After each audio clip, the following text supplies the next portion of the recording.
You know, I don't like Adam Aaron. I don't. And I think a lot of things that he has done to us has not only been horrific, like horrific is not a big enough word, disgusting, disgraziata, what he has done to us. But there was one thing he said on an interview, and, at first I kind of was like, look, the guy's full of shit, the guy's a complete babadook, stew nut. But I'm kind of thinking about it now, and he might have had a point. He goes, the greatest way to beat the short sellers? He goes, to have a company that is financially sound, that's profitable, that's doing well, you know what I mean? And ultimately is going to attract new investors, right? There's some truth to this. There's some truth to this. And look, I'm just trying to be optimistic. Everybody on YouTube has been completely pessimistic, negative, negative, negative lately. That's it. Negative. That's it. So every video I'm watching is, Adam Aaron screwed us, AMC's dead, the play's dead, the Moaz is dead, or they're giving some sort of like little contingencies. Like if ape is legally this created as Moaz. I like to call this the conspiracy theories. There's so many people who do this, okay? But why don't we just simplify it, okay? The truth is that if AMC does become a great fundamental play, I know that none of us want to admit this because none of us came into this for fundamental reasons. We didn't. But you want to know something? If AMC becomes a great fundamental play, and if we do believe, okay, unlike Mike the effing Marine, Mike the freaking cowman, that's what I'm going to call him. He milks the male cows, okay?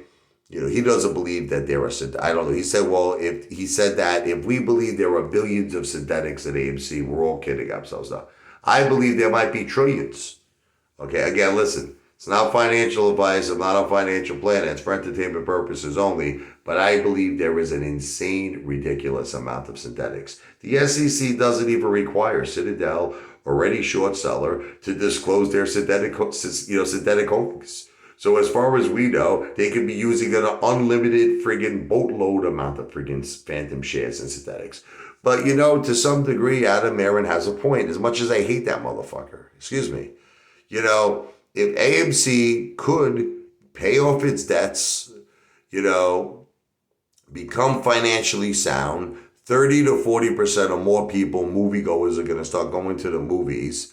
And if AMC starts getting, here's the key, new investors, new blood, fresh blood, a whole new set of retail who, you see, we've been in this from the beginning, we've been in this for the last, friggin' 2+ years, but these people are new. They're going to be new to the game, and they're just going to invest simply for the reason, hey, you know what? AMC is a brand name, and AMC is worldwide recognized company, and you know what? It's getting back on its feet. It paid off its debt. It's the fundamentals are looking great. More people are going to the movies, blah, blah, blah, blah, blah, blah, right? So now you get all these new set of retail investors that come in. So the thing is, if the price starts shooting up, okay, now I know what you're going to say. You're going to say, but what about the dark pools? What about the corruption? You know what it is? Remember something about corruption and dark pools. They can only mask it so much. That's the thing. They could only mask it so much.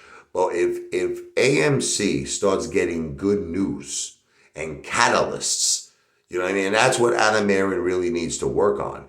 Besides, getting out of debt, besides fundamentally making the company better, just more and more catalysts. I mean, obviously an Amazon buyout would be friggin' phenomenal. I mean, oh my God, that would be huge. But he's got to think of just things to make Wall Street happy. Things to make analysts happy. I'm working out a deal with this. I'm working out a deal with this company. I'm partnering with this company. I'm doing this. I'm doing that. And just keep throwing more and more shit on the wall. Eventually, analysts are going to give AMC a better rating. Eventually, Wall Street's going to become pro-AMC, which will lead to more AMC new investors. And that's something that Ken Griffin can't stop. And that's going to be maybe the worst nightmare of the short sellers, is that if we could become Wall Street friendly, analyst friendly, new investor friendly.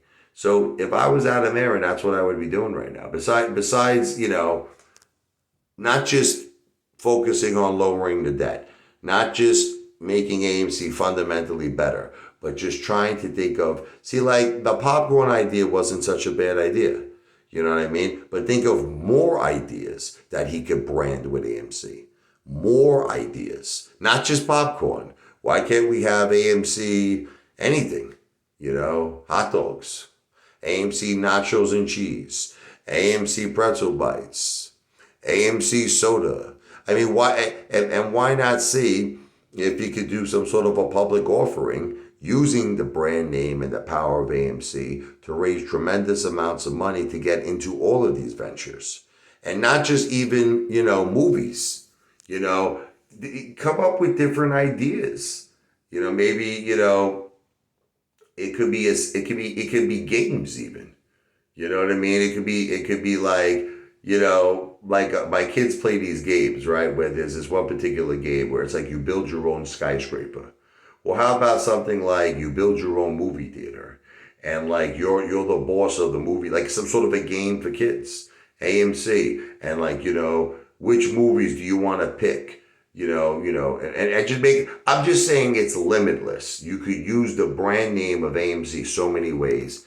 And you know what? Just maybe he has like a point, okay, that if the company becomes financially sound and financially strong, it will scare away the short sellers, and that could cause the AMC MOAS. But the thing is, he's got to think bigger. He's got to think bigger, not just paying off debt. And I understand what you're all going to say, but he doesn't care about us. He cares about Terra, and you may be right, but you want to know something? I got to try to be a little optimistic. After all, he still wants to keep making that $19 million a year. I mean, remember that. And if AMC fails, that $19 million a year salary goes away. So I do believe it is in Adam Aaron's best interest to keep AMC alive. I do. I'm not saying to you I like the guy. I hate the guy, but I think he wants to keep it alive. But you know what? If he could really, really think outside the box and use that brand power of AMC, it could maybe potentially start the MOAS. I'm just saying, look, let's put aside all the negativity for a second. Is it possible? Look, I know we're all negative. I watch Frankie Muhammad all the time. I know we're all fed up. I know we're all disgusted. Believe me, and I'm disgusted too. I'm down a lot of money right now. But maybe let's try to, turn that frown upside down. Let's try to get a little positive. Let's try to think, because we don't know what's going to happen. Look, as of right now, the 8 conversion to AMC is delayed. We don't know exactly when or if this 10-for-1 reverse stock split is going to happen, and I hope it doesn't happen because I don't want to lose 90% of my shares. But I'm just trying to keep it positive. I think that's better than this frigging gloom of negativity where everybody's just going to want to sell or just friggin' live in depression. I don't like living in depression. I like living with a big friggin' smile on my face. So anyway, just trying to keep it more uplifting. Video's not financial advice, not a financial planner. Videos for entertainment purposes only.